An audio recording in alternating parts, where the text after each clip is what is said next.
ഞാൻ അഭയം ഡയാലിസിസ് സെൻറ്ററിന് മുമ്പിലാണ് ഇപ്പോൾ ഉള്ളത്.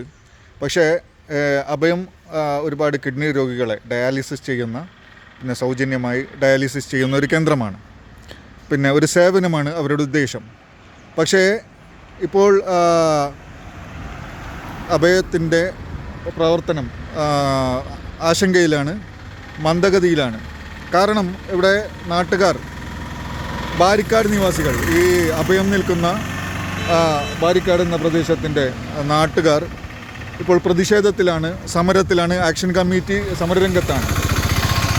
എന്തുകൊണ്ടാണ് ഒരു സേവന കേന്ദ്രത്തെ ഇവർ സമരത്തിലൂടെ ഇത് തടയിടാൻ ശ്രമിക്കുന്നത് എന്നുള്ളത് ഇവിടെയുള്ള നമ്മുടെ ഈ ആക്ഷൻ കമ്മിറ്റിയുടെ പ്രദേശവാസികളുടെ കൂട്ടായ്മയായ ആക്ഷൻ കമ്മിറ്റിയുടെ ചെയർമാൻ മുഹമ്മദ് കുഞ്ഞി നിങ്ങളോട് വിശദീകരിക്കും.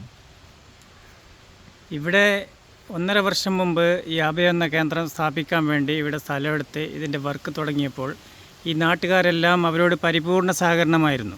അവർക്ക് ശൈത്യത്തിനാവശ്യമുള്ള വെള്ളം മുഴുവനും കൊടുത്ത ഈ നാട്ടിലെ തൊട്ടടുത്ത വീട്ടുകാരായിരുന്നു.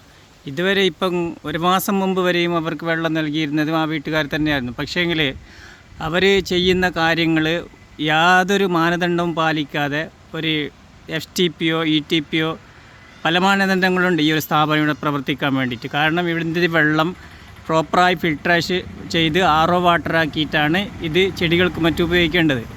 ഇവർ യാതൊരു മാനദണ്ഡം പാലിക്കാതെ ഒരു സെപ്റ്റിക് ടാങ്കിൻ്റെ കുഴിയെടുക്കുന്ന ലാഘവത്തോടെ ഒരു കുഴിയെടുത്ത് അത് പ്രവർത്തിക്കുമ്പോൾ ഞങ്ങൾ അവരോടുമായി സംസാരിച്ച് നിരന്തരം പറഞ്ഞു അതിന് പ്രോപ്പറായി ചെയ്യണമെന്ന്. എന്നിട്ട് അവർ ചെയ്യാത്തതിൻ്റെ അടിസ്ഥാനത്തിൽ പൊല്യൂഷൻ കൺട്രോൾ ബോർഡിൽ പരാതി കൊടുത്തപ്പോൾ അറിയാൻ പറ്റിയത് ഇവർ അതിനുള്ള ഒരു പെർമിഷൻ പോലും എടുത്തിട്ടില്ല എന്നായിരുന്നു.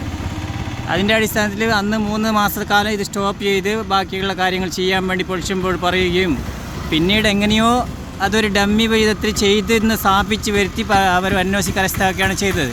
എന്നിട്ട് ഞങ്ങളോട് പ്രോപ്പറായി ചെയ്തെന്ന് പറഞ്ഞ അടിസ്ഥാനത്തിൽ ഞങ്ങൾ പൂർണ്ണ സഹകരണത്തോടെയായിരുന്നു. പക്ഷേ ഇത് പ്രവർത്തനം ആരംഭിച്ച് 6 മാസം കഴിയുമ്പോൾ തന്നെ തൊട്ടടുത്തുള്ള ജുമാ മസ്ജിദിൻ്റെ പള്ളിയിലെ കിണറിലെ വെള്ളം മലിനമാകുകയും അതിനനുസരിച്ച് അതിനെ ട്രീറ്റ് ചെയ്തുകൊണ്ടിരിക്കുക. നാട്ടിലെ പല കിണറിലേക്ക് ഇത് ബാധിക്കാൻ തുടങ്ങേണ്ട അടിസ്ഥാനത്തിൽ ഇതിനെ പഠിക്കാൻ വേണ്ടി നാട്ടുകാരെ ആരംഭിച്ചു. പഠിച്ചതിൻ്റെ അടിസ്ഥാനത്തിൽ മനസ്സിലായി ഇതിൽ 25,000 ലിറ്ററോളം മലിനജലം നേരിട്ട് ഭൂമിയിലേക്ക് ഇറക്കി വിട്ട് അത് നാട്ടിലെ മുഴുവൻ കിണറിലേക്കും ബാധിച്ചു കൊണ്ടിരിക്കുകയാണ്. ആ കിണർ വെള്ളം കൈകൊണ്ട് തൊടാൻ പോലും പറ്റാത്തത്രയും കൂടി മലിനമായിരിക്കുകയാണെന്ന് അറിഞ്ഞതിൻ്റെ അടിസ്ഥാനത്തിലാണ് ഇത് ഇവിടെ നിന്ന് മാറ്റി സ്ഥാപിക്കണമെന്ന് ആവശ്യപ്പെട്ടുകൊണ്ട് ഇത് ആക്ഷൻ കമ്മിറ്റി രൂപീകരിക്കുകയും 27-ാം ദിവസം സമരത്തിലേക്ക് കടന്നിരിക്കുന്നു. അതുപോലെ ഇതിനോട് ബന്ധപ്പെട്ട എല്ലാ ബോർഡുകളിലും പരാതി സമർപ്പിക്കുകയും ചെയ്തിട്ടുണ്ട്. അതിൻ്റെ അടിസ്ഥാനത്തിൽ കലക്ടർ വന്ന് സന്ദർശിച്ച് ഈ സ്ഥാപനം സ്റ്റോപ്പ് ചെയ്യാൻ വേണ്ടി പറഞ്ഞതായിരുന്നു. പക്ഷേ ഇവിടെ ട്രീറ്റ് ചെയ്യുന്ന, ഡയാലിസിസ് ചെയ്യുന്ന 30ഓളം പേഷ്യൻറ്റിന് വേണ്ടി അവരെ മാറ്റാൻ സൗകര്യമില്ലെന്ന് അറിയിച്ചതിൻ്റെ അടിസ്ഥാനത്തിൽ ഒരു 40 ദിവസത്തേക്ക് ഇവർ ഈ ഭൂമിയിൽ ഒരു തുള്ളി ജലം പോലും ഉറ്റാതെ എല്ലാം ടാങ്കറിൽ ട്രാൻസ്പോർട്ട് ചെയ്ത് കൊണ്ടുപോയി പ്രവർത്തിപ്പിക്കണം. അതിനകത്ത് ഇത് പ്രോപ്പറായി ഇവിടെ ചെയ്യാൻ പറ്റോ ഇല്ലേ എന്നുള്ളത് വിദഗ്ധ സമിതി അന്വേഷിക്കും എന്നുമാണ് അറിയിച്ചിട്ടുള്ളത്. 40 ദിവസമാവാൻ ഇനി 15 ദിവസമേ ബാക്കിയുള്ളൂ. അതിനിടെ ഇതുവരെയായിട്ട് അവർക്കൊന്നും ഇവിടെ ചെയ്യാൻ സാധിച്ചിട്ടില്ല.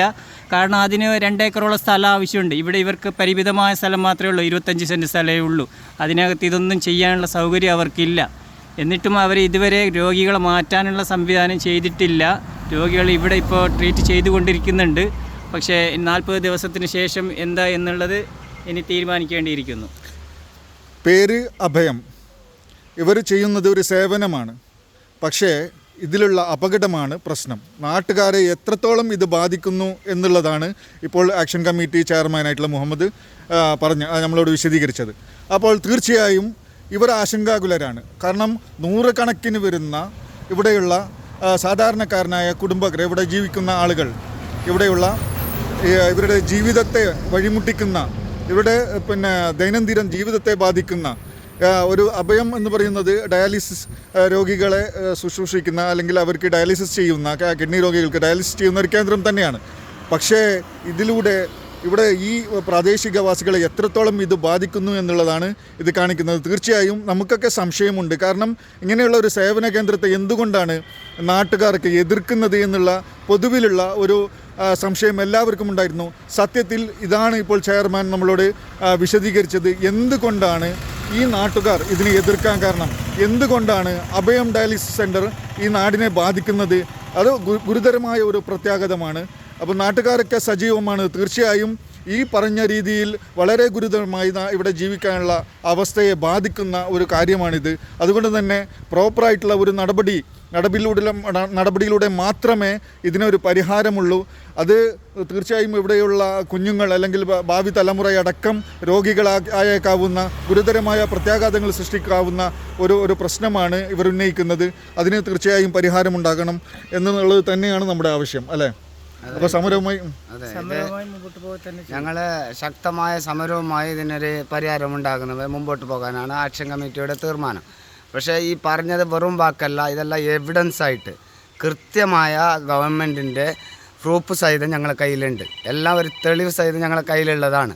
എല്ലാ ബന്ധപ്പെട്ട ഇത് ഡിപ്പാർട്ട്മെൻറ്റ് മേഖലയിൽ നിന്നുള്ള ഈ വെള്ളത്തിൻ്റെ ടെസ്റ്റ് റിപ്പോർട്ടും അഭയം ഡയാലിസിസ് സെൻ്ററിൻ്റെ ആ കുഴിയിൽ നിന്നെടുത്ത വെള്ളവും ഈ നാട്ടിലെ കിണറിൽ നിന്നെടുത്ത വെള്ളവും സാമ്പിൾ ഒന്ന് തന്നെയാണെന്നുള്ള കൃത്യമായ എല്ലാ റിപ്പോർട്ടും ആക്ഷൻ കമ്മിറ്റിയുടെ ശാസ്ത്രീയമായ തെളിവുകൾ അടക്കമുള്ള ഗവൺമെൻറ് ഡിപ്പാർട്ട്മെൻറ്റ് നൽകിയ റിപ്പോർട്ട് അടക്കമുള്ള കാര്യങ്ങളാണ് ഇവരുടെ കൈവശമുള്ളത്. അപ്പോൾ തീർച്ചയായും ഇത് വെറും ആരോപണമല്ല, ഇത് വെറും സമരരംഗത്തെ ഇവർ ഇറങ്ങിയല്ല. 27ാം ദിവസമാണിന്ന്. ഈ 27 ദിവസം ഇവർ ആശങ്കാകുലരായിക്കൊണ്ടാണ് ഈ അഭയത്തിന് മുമ്പിൽ ഇരിക്കുന്നത്. അപ്പോൾ ഇത് ചെയ്യുന്നത് ഒരു സേവനമാണെങ്കിലും ഇത് ഇവരുടെ ഈ ജീവിതത്തെ അല്ലെങ്കിൽ ഇവരുടെ ഈ നാടിനെ ബാധിക്കുന്ന വലിയൊരു പ്രത്യാഘാതമാണ്, ഒരു വിഷയമായതുകൊണ്ട് മാത്രമാണ് ഇവർ ഇങ്ങനെ രംഗത്തിറങ്ങിയിട്ടുള്ളത്. തീർച്ചയായും ഗുരുതരമായ ഒരു പ്രശ്നമാണ്. എല്ലാവരും കണ്ണു തുറന്നുകൊണ്ട് ഈ ഒരു അവസ്ഥയിൽ നിന്ന് ഈ നാട്ടുകാരെ മോചിപ്പിക്കേണ്ടത്, അല്ലെങ്കിൽ ഇവർക്ക് ഒരു കൃത്യമായ ഒരു പരിഹാരമുണ്ടാക്കി കൊടുക്കേണ്ടത് ഇവിടെയുള്ള ഡിപ്പാർട്ട്മെൻറ്റിൻ്റെ ഇല്ലെങ്കിൽ നമ്മുടെ ഓരോരുത്തരുടെയും കടമയാണ്.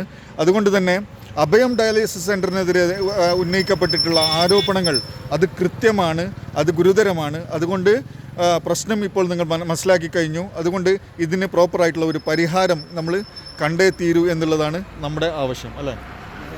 ഒരു വർഷത്തിനിങ്ങോട്ട് ഈ നാട്ടിൽ പല അസുഖങ്ങൾ പെരുകയാണ്. ആദ്യം ഇവിടെ ഏറ്റവും കൂടുതൽ ശുദ്ധജലമുള്ള ഒരു പ്രദേശമാണ് ഇവിടെ വെള്ളത്തിന് വേണ്ടി ഒരു ബദൽ സംവിധാന നിലയ്ക്ക് ഒരു വാട്ടർ അതോറിറ്റിയുടെ പഞ്ചായത്തിൻ്റെ ഒരു പൈപ്പ് ലൈൻ പോലും ഞങ്ങളുടെ നാട്ടിലില്ല. ഞങ്ങളുടെ നാട്ടിൽ എല്ലാവർക്കും കിണർ വെള്ളം സുലഭമാണ്. ഇവിടെ വെള്ളം വറ്റാറില്ല. കൈക്കുമ്പിളിൽ എടുക്കാൻ പറ്റുന്ന വെള്ളം ഇന്ന് കിണറിൽ മുറ്റത്തുണ്ടായിട്ടും ആർക്കും ഒരു തുള്ളി വെള്ളം അതിൽ നിന്ന് ഉപയോഗിക്കാൻ പറ്റുന്നില്ല. ഇപ്പോൾ കുറച്ച് ദിവസത്തിന് ഇങ്ങോട്ട് ഒരാഴ്ച ഇങ്ങോട്ട് പഞ്ചായത്തിൽ നിന്നാണ് ഇവിടെ വെള്ളം സപ്ലൈ ചെയ്യുന്നത് ടാങ്കർ വഴി. അതും എത്ര മതിയാകുമെന്ന് നിങ്ങൾക്ക് തന്നെ ഊഹിക്കാവുന്നേ ഉള്ളൂ. ഒരു വീട്ടിൽ കിണർ നിറയെ വെള്ളമുണ്ടായിട്ടും അതിലൊരു മുഖം കഴുകാൻ പോലും ആ വെള്ളത്തിൽ സാധിക്കുന്നില്ല എന്ന് വെച്ചാൽ ഒരു വീട്ടിനാവശ്യമായ ദിവസേന 2000 ലിറ്റർ വെള്ളം പഞ്ചായത്ത് സപ്ലൈ ചെയ്യുമോ? അത് എത്ര കാലം ചെയ്യും? ഇവിടെ ഈ മലിനജലം കലർന്ന കിണർ ഇനി ഏത് കാലത്ത് ശുദ്ധിയാകുമെന്ന് അത് നമുക്ക് ഉറപ്പുള്ള കാര്യമല്ല. കാരണം മുമ്പ് പല സ്ഥലത്തും ഇതുപോലെ സംഭവിച്ചെടുത്ത് 8-10 വർഷമായിട്ടും ആ കിണർ ഉപയോഗശൂന്യമായി കിടക്കുകയാണ് ഇന്നും. അത് പല സ്ഥലത്തും നിങ്ങൾക്ക് പരിശോധിച്ചാൽ കാണാൻ സാധിക്കുകയാണ്. അതുപോലത്തെ അവസ്ഥയാണ്. ഭൂമിയിനടിയിലുള്ള ജലസ്രോതസ് മുഴുവനും ഇവർ ഒരു വർഷം കൊണ്ട് മലിനമാക്കി കഴിഞ്ഞു. ഏകദേശം ഒരു ഡയാലിസിസിന് 300 മുതൽ 400 ലിറ്റർ വരെ വെള്ളം ഉപയോഗിക്കുന്നുണ്ട്. അതിവിടെ 30-40 ഡയാലിസിസ് ഡെയിലി ചെയ്യുമ്പോൾ അത് ഏകദേശം ഒരു 20,000 ലിറ്റർ കൂടുതൽ വെള്ളമാണ് മലിനമാക്കി ഭൂമിയിലേക്ക് ഡയറക്റ്റ് ഒഴുക്കി വിട്ടത്. അത് വളരെ അപകടം പിടിച്ചൊരു വേസ്റ്റ് മാലിന്യമാണ്. അത് നിങ്ങൾക്ക് ഗൂഗിളിലോ എന്തിലോ സെർച്ച് ചെയ്താലും അതിൻ്റെ ഭീകരത ബോധ്യപ്പെടുന്നതുമാണ്. അപ്പോൾ എത്രത്തോളം ബാധിച്ചിട്ടുണ്ട് എന്നുള്ളതിൻ്റെ കൃത്യമായ വിവരമാണ് ഇപ്പോൾ ചെയർമാൻ നമുക്ക് നൽകിയത്. കാരണം ഒരു പ്രകൃതിയാ നൽകപ്പെട്ടിട്ടുള്ള ഏറ്റവും സമ്പത്ത് നമ്മുടെ ജലം, അത് എത്രത്തോളം മലിനമായി ഒരു പ്രദേശത്തെ എത്രത്തോളം ബാധിച്ചു, അത് എത്ര കാലം ഇത് മുമ്പോട്ട് പോകും, ഈ ഒരു ജലത്തെ ഇതാക്കുന്നതിന് വേണ്ടി എത്രത്തോളം അത് നമ്മൾ പണിയെടുത്താലാണ് അത് ക്ലിയർ ആവുക എന്നുള്ളത് നമുക്ക് ഒരു അറിവുമില്ല. പക്ഷേ ഇത് ഒരു കൃത്യമായി ഒരു പ്യൂർ ആയി ലഭിച്ചുകൊണ്ടിരുന്ന പ്രകൃതിയിൽ നിന്ന് ലഭിച്ചുകൊണ്ടിരുന്ന ഒരു ജലസമ്പത്ത് സ്രോതസ് അത് എത്രത്തോളം മലിനമായി എന്നുള്ളതിൻ്റെ ഗുരുതരമായ ഒരു പ്രശ്നമാണ്. അത് തീർച്ചയായും ഇതിൻ്റെ ഉത്തരവാദികൾ ആരായാലും നടപടിയിലേക്ക് പോകേണ്ട ഒരു പ്രവൃത്തിയാണ് ചെയ്തത്. കാരണം ഇങ്ങനെയുള്ള ഒരു കേന്ദ്രങ്ങൾ സേവന കേന്ദ്രമായിക്കോട്ടെ എന്ത് കേന്ദ്രമായിക്കോട്ടെ, പക്ഷേ അത് തുടങ്ങുമ്പോൾ അതിന് കൃത്യമായ അതിൻ്റെ സംവിധാനങ്ങൾ ഒരുക്കിയിട്ട് വേണമായിരുന്നു ഇത് ചെയ്യേണ്ടത്.